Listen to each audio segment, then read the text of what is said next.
ভগবতে বাসুদেবায় নমঃ। নমস্কার দর্শক বন্ধু, হ্যাপি নিউ ইয়ার। প্রত্যেকেই সুখ শান্তি সমৃদ্ধি কামনা করে আমি আমার ব্লগটা শুরু করছি। আজকে বলবো, আমার টপিকটা খুবই গুরুত্বপূর্ণ, অবশ্যই জানলে প্রত্যেকের ভালো লাগবে। ভালো মানুষদের কেন তাড়াতাড়ি মৃত্যু হয়? তাহলে কাদের তাড়াতাড়ি মৃত্যু হয়? যেসব মানুষ সৎ নিরীহ খুব ভালো মানুষ, তাদের পরোপকার করা সৎ ভালো মানুষদের মৃত্যু তাড়াতাড়ি হয়। আর যারা অসৎ মানুষের সর্বনাশ করে, অন্যের ক্ষতি করে নিজে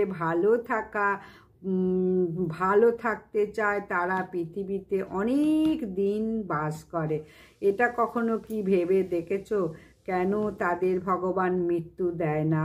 কেন ভালো মানুষদের আগে মৃত্যু হয়? ওদিকে অমিকবাবু সারা জীবন কাজ করে এখনো দেখো বুক ফুলিয়ে বেড়াচ্ছে। তা সত্যি কি এমন হয়? এরকম নাকি কোনো কারণ আছে? বিভিন্ন ধর্মগ্রন্থে এইসব ব্যাপারে অনেক কথা বলা হয়েছে। তাই আমি আজকে এই ভিডিওর মাধ্যমে কিছু তোমাদের জানাবো। অনেক কিছু জানার আছে, অনেক জ্ঞান লাভ করার আছে। আর এইগুলো জানার জন্যে আমাদের প্রত্যেকের ভীষণভাবে দরকার। শ্রীমদ্ ভগবদ গীতায় বলেছেন, এই পৃথিবীতে যারা জন্মগ্রহণ করে তাদের মৃত্যু অনিবার্য। আমাদের সনাতন ধর্মে বলা হয়েছে, কোনো ব্যক্তির জন্মের আগেই তার কি হবে, পিতামাতা কে হবে, বিবাহ কার সঙ্গে হবে, সমস্ত কিছু লেখা হয়ে থাকে। এমনকি এটাও লেখা হয়ে থাকে মৃত্যু কবে হবে, কখন হবে, কোথায় হবে, সমস্তটাই লেখা হয়ে থাকে, লেখা হয়ে গেছে। তাই বলছে, যে জন্ম নিয়েছে তার মৃত্যু আজ না হোক কাল হবেই। এই সমস্তটাই ভগবানের হাতে। হিন্দিতে তো অনেক কথাই আছে, যেমন ভগবানের হাতে আমরা খেলনা, তিনি আমাদের জীবনে যেমনভাবে চাবি দিয়ে ঘোরাবে ঠিক সে সেরকমভাবেই চলবে। সমস্তটাই ওনার ইচ্ছায় হয়। হিন্দু ধর্মের মানা হয় ভগবান ভালো মানুষ বা কোনো ভালো উদ্দেশ্য নিয়ে মৃত্যু লোকে পাঠিয়েছে। আর সেই ভালো মানুষের ভালো কাজ উদ্দেশ্য যখন সম্পূর্ণ হয়ে যায়, তখন ভগবান তাকে ডেকে নেয়। ভালো মানুষের ভালো কাজ শেষ হওয়ার সঙ্গে সঙ্গে ভগবান তাকে নিয়ে নেন। শাস্ত্রে এটাও বলা হয়েছে যে পাপীরা অনেক দিন পর্যন্ত পৃথিবীতে বাস করে, আর পুণ্যাত্মারা এই পৃথিবীতে তাড়াতাড়ি ছেড়ে চলে যায়। আর সকলেই জানে খালি হাতে এসেছি, খালি হাতেই যেতে হবে, কিন্তু এটা সম্পূর্ণ ঠিক নয়। কারণ কেউ যদি পৃথিবী ছেড়ে চলে যায়, যেমন কর্ম করেছো তেমনই ফল নিয়ে তাকে যেতে হবে। তাই সে কর্মফল যা করেছে সেটাই এসে পৃথিবীতে ভোগ করবে। আমাদের কিছু প্রিয়জনদের ভগবান কেন এত তাড়াতাড়ি কাউকে ডেকে না? তারা তো ভালো ছিল, সৎ ছিল, তারা তো আরও অনেক দিন বাঁচতে পারতো। তাহলে কেন ভগবান এরকম করলেন বা এরকম করেন? তাই এটাই পুরো ভালোভাবে বলবো। অনেক প্রাচীন কথা শাস্ত্র পড়া হয়েছে যে কখন প্রাচীন মুনি ঋষি ভগবান বা অপ্সরা দেবতার উপরে কর্মের জন্য তখন ডাকেন, তখন দেবতারা অপ্সরা মৃত্যু লোকে পাঠিয়ে দিতেন যন্ত্রণা ভোগ করার জন্য। কারণ এই মৃত্যু লোকে অন্যান্য লোকেদের মতো অনেক ভয়ঙ্কর যন্ত্রণাদায়ক। তাই এখানে সাজা হিসাবে দেবতা ও তার অপ্সরা ভগবানরা এই মর্ত্যলোকে পাঠিয়ে দিতেন।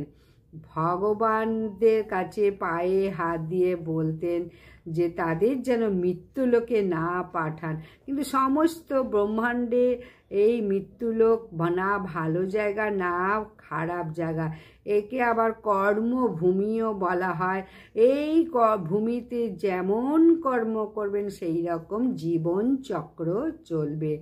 এক জন্ম থেকে অন্য জন্মে যাওয়ার সুগম বা দুর্গম পথ। যখন মৃত্যুলোকে জন্মগ্রহণ করি তখন এই পৃথিবীতে মোহ জাল আবদ্ধ করে ফেলে, যার ফলে এই মৃত্যুলোকে বাস করা জীবের প্রতি আমাদের মায়া মোহ তৈরি হয়। আর সেই জন্যে এই মৃত্যুলোকে এতটাই ভালোবাসতে শুরু করি, তাই এখান থেকে ছেড়ে যেতে মন চায় না।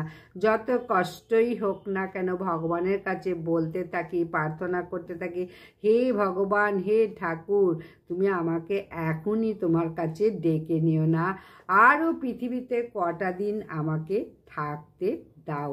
এই প্রার্থনা সবসময় প্রত্যেকটা মানুষ ভগবানের কাছে করে। তাই যত কষ্টই হোক, যত যন্ত্রণাদায়কই হোক, মানুষ কিন্তু তার শেষ নিঃশ্বাস এই পৃথিবী ছেড়ে চলে যেতে চায় না বা শেষ নিঃশ্বাস ত্যাগ করতে চায় না। তাই প্রত্যেকে আমাদের তখন আরও অনেক দুঃখ কষ্ট হয় যখন এই মৃত্যুলোকে থাকার সাথী আমাদের পরলোকে চলে যায়। গরুড় পুরাণ বলছে যখন কোনো ব্যক্তির মৃত্যু হয় তখন তার জীবাত্মাকে নিয়ে হয় যমলোকে, যেখানে তার সারা জীবনের কর্মের বিচার হয়। সেখানে দেখা হয় সেখানে ভালো কাজ করেছে না খারাপ কাজ করেছে। যদি দেখা হয় খারাপ কাজ করেছে, লুটপাট করা, ছল চাতুরি করা, মিথ্যে কথা বলা, দুর্ব্যবহার করা, তাহলে তাকে পরের জন্মে হিসাব মেটাতে হয়। আর সেই কারণবশত ওই জীবাত্মাকে এই মৃত্যু লোকে অনেক দিন বাঁচতে হয়, পৃথিবীর সংসারে মায়ায় আবদ্ধ হয়ে যন্ত্রণা কষ্ট ভোগ করতে হয়। আর ওই জীবাত্মা যদি কোনো ভালো কর্ম করে তবে এই মৃত্যু লোকে তাকে বেশি দিনের জন্য আসতে হয় না, এই লোকে কষ্ট যন্ত্রণা তাকে ভোগ করতে হয় না।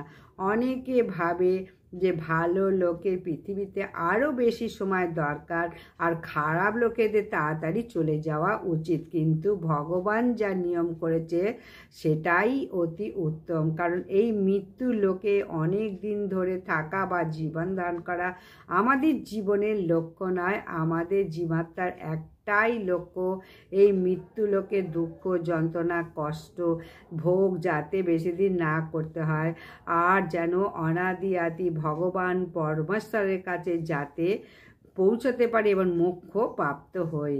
এবং প্রত্যেক মানুষকে এই পরমেশ্বর আমাদের সুযোগ দেয়, আমাদের নিজেদের ভিতরে চৈতন্য সত্তাকে জাগ্রত করি এবং একটা জন্মের পর পরমেশ্বরের কাছে মিলীন হয়ে যাবে।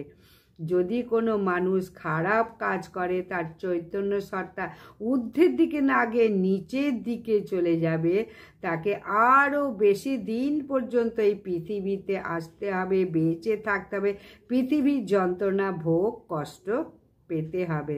শাস্ত্রতে 84 লক্ষ জন্মের পর জীবাত্মা মনুষ্য লাভ করে।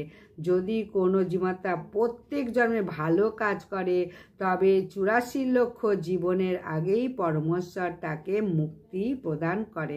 তাদেরকে এই মৃত্যু লোকে বেশি দিন কষ্ট যন্ত্রণা ভোগ করতে হয় না, যার ফলে ভালো ভালো মানুষদের আগেই মৃত্যু হয়, যাতে সেই সব জীবাত্মা পরম ধামে গিয়ে পরম শান্তিতে জীবনযাপন করতে থাকে। আর যারা প্রত্যেক জন্মে খারাপের পর খারাপ কাজ করতে থাকে তাদের এই সব জীবাত্মা অনেক দিন ধরে ইহলোকে দুঃখ কষ্ট যন্ত্রণা ভোগ করতে হয়। তবে এমনটাও নয় যারা এই পৃথিবীতে বেশি দিন বাঁচে সবাই খারাপ কাজ করে, তা কিন্তু নয়। ভগবান নিজেও যেমন কোনো উদ্দেশ্য নিয়ে অবতার হয়ে থাকেন এবং সমস্ত কার্য করে নিজের ধামে পুরে যান, তেমনি প্রত্যেক জীবাত্মাকে পাঠান কোনো না কোনো উদ্দেশ্য নিয়ে। একটা উদ্দেশ্য থাকে মোক্ষ প্রাপ্ত হওয়া, তাছাড়া আরও উদ্দেশ্য থাকে সেই জীবাত্মার উদ্দেশ্য সফল হলে মৃত্যু ঘটে। ভালো কর্ম করে তাড়াতাড়ি পরমেশ্বরের কাছে যাওয়ার যেমন উদ্দেশ্য থাকে, তেমনি খারাপ মানুষেরও ভালো কর্ম করে তাড়াতাড়ি পরমেশ্বরের কাছে যাওয়া যায়। তাতে করে ভালো কর্ম করে পরমেশ্বরের কাছে গিয়ে শান্তিতে জীবনযাপন করতে পারে।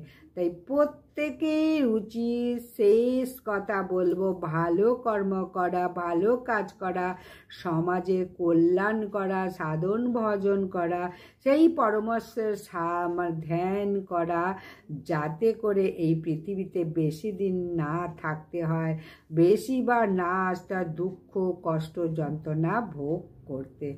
তাহলে কেন ভালো মানুষের মৃত্যু আগে হয় আর খারাপ মানুষের মৃত্যু পরে হয়? তারা কেন এই পৃথিবীতে বেশি দিন কষ্ট ভোগ করতে হয়? তাহলে এই পর্যন্ত প্রত্যেকে ভালো থাকো, সুস্থ থাকো এবং ভগবানের নাম করো শ্রদ্ধা ভক্তি ভালোবাসা দিয়ে। নমস্কার। ভিডিওটা যদি ভালো লাগে বেশি বেশি করে একটু শেয়ার করে দাও।